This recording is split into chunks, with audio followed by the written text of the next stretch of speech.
a little bit wet, but the rain has stopped. The fuel leak, I fixed it, but didn't get any footage of it. But I think it's a good day to take it for a drive. I'm going to take it to the shop, get it up in the air, and get your eyes on how I did fix the fuel system. These SRs, you know, they don't like to drive at all until they're warmed up. So let's get it running.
As it is right now, the car idles really high. I don't have a tach in here, but probably about 1,500 RPMs. And I can't make over 10 pounds of boost. The last I remember, this car was tuned to run about 16 PSI on what is still the stock turbo. You don't want to go much more than that in a stock turbo anyway. I think I'm dealing with some vacuum leaks. I've done some vacuum leak checks from the throttle body all the way back through the intercooler to the turbo, and didn't find, well, I found a couple and fixed them, but it still won't gross more than 10 PSI of boost.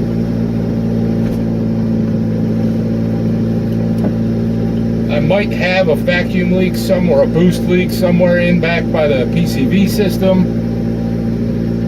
That'll take more checking, more inspection. I might get a smoke machine and hook it up, or get a boost check adapter, you know, the ones they make out of PVC pipe, and some soapy water and start spraying it. But all in all, it drives pretty good. I forgot how stiff the suspension was in this thing.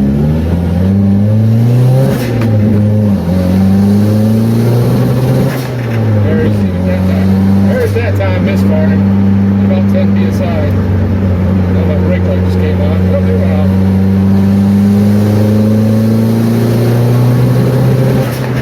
That's all I can get out of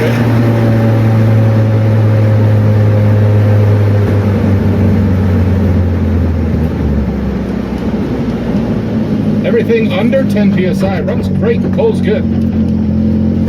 Yeah, the car sat for so long, you can expect some boost leaks out of it. I'm going to try and pull over when I need to say something, because I bet you can barely hear my voice when I'm talking while I'm driving. This thing's so loud. So get back on the road here. I'm just going to cruise, get into the turbo a little bit, because it's useless over 10 PSI.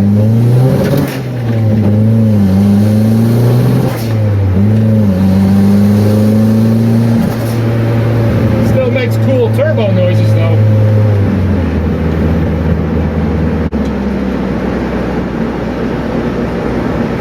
As far as the content, you're going to start seeing some gaps in time. So some of the videos you've been watching on my channel that I've been posting, so the 8 that I've already posted, I filmed them like 6 or more months ago, and it just got to now posting them on YouTube.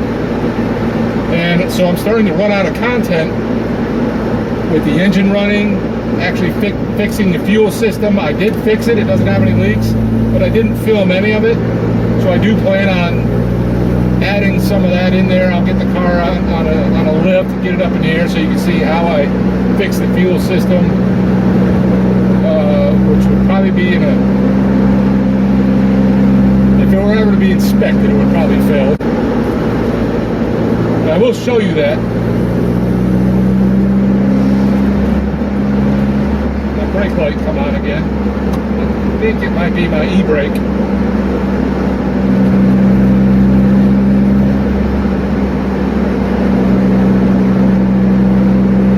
Roll the windows down. It's getting a little hot here. Try another run. Get some load, get some boost into it.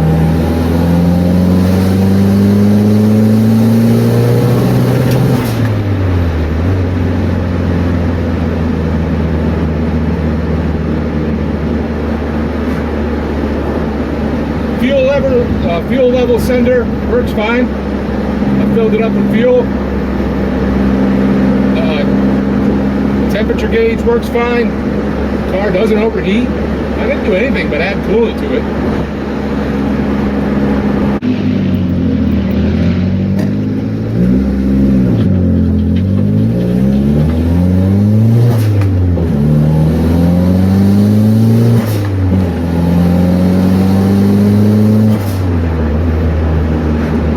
Again, the brake light come on.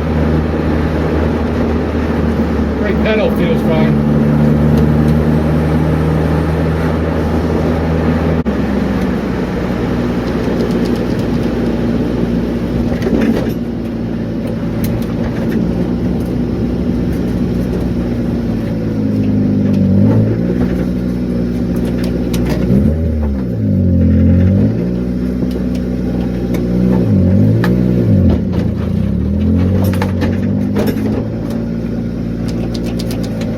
Brake light keeps coming on. I'm going to pull over and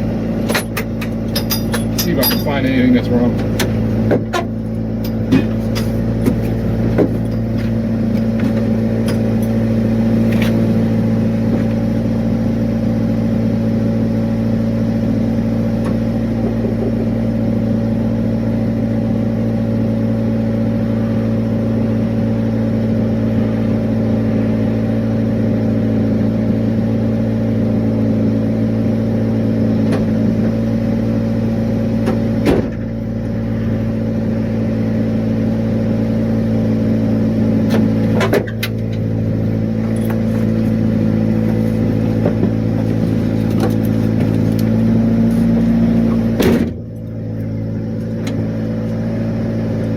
Yeah, the brake light just keeps coming and going.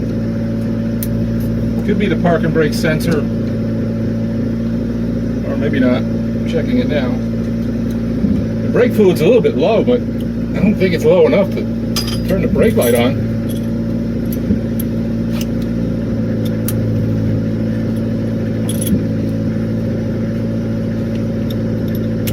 Before we get going, thank you guys for subscribing, liking and commenting on my videos. I'm actually a little bit quite humbled by how much attention my channel has been getting here recently, the past month, and I just want to take the time before we get going here to thank you for doing those things for me, and it's really humbled me, and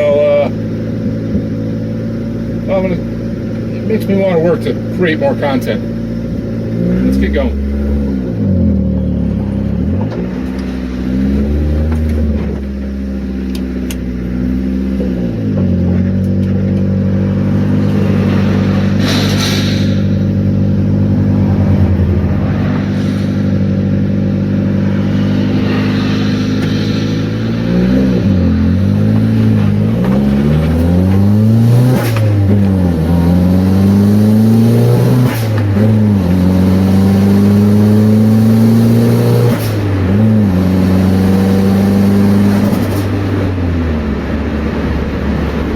The turbo noises, I miss that.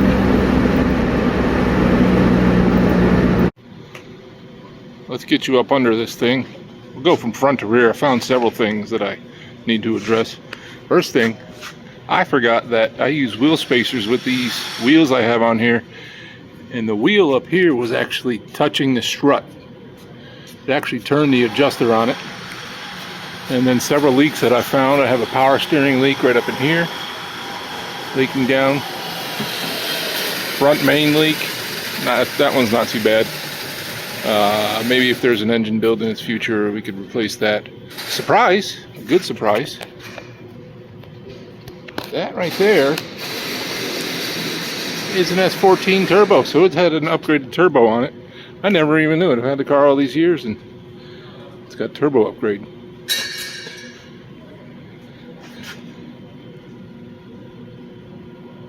Turbo oil outlet, it's leaking all over the steering rack. The outer tie rod ball joints are loose. Both sides need to be replaced. A lot of play in them. Never knew that. No big deal. Fuel lines that kept bursting on me. So what would happen in my last video when I showed you that fuel leak is I would get one massive fuel leak, I would repair it, and then the line would bust in a different location. So what I did is I went to O'Reilly's, bought all their extra hard brake lines they had, bought all their fuel rubber, as much fuel rubber hose as I could, and essentially did the fuel lines from the fuel rail, new fuel filter, all the way back to the fuel tank. Don't know if you can see also, see that wetness right there. I've been complaining of the brake light coming on. Yeah, the brake fluid's coming through that brake line right there. A little bit of rust, not too bad. I've been told they actually sell kits where you can cut out and just replace this whole section of the unibody subframe. Same thing on the other side. Rusted completely through. To the air conditioning. Good for your feet and shoes when this exhaust pipe is right on the floorboard, just melting the soles off your shoes. That helps cool it down. Custom exhaust mounting.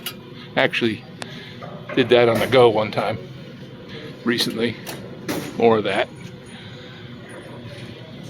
More custom exhaust mountings. This thing has a COS 2-way LSD, limited slip, great rear end.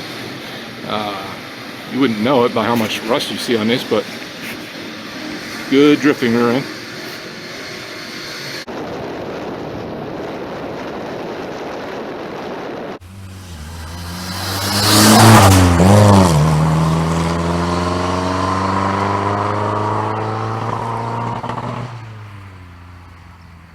She's a fighter.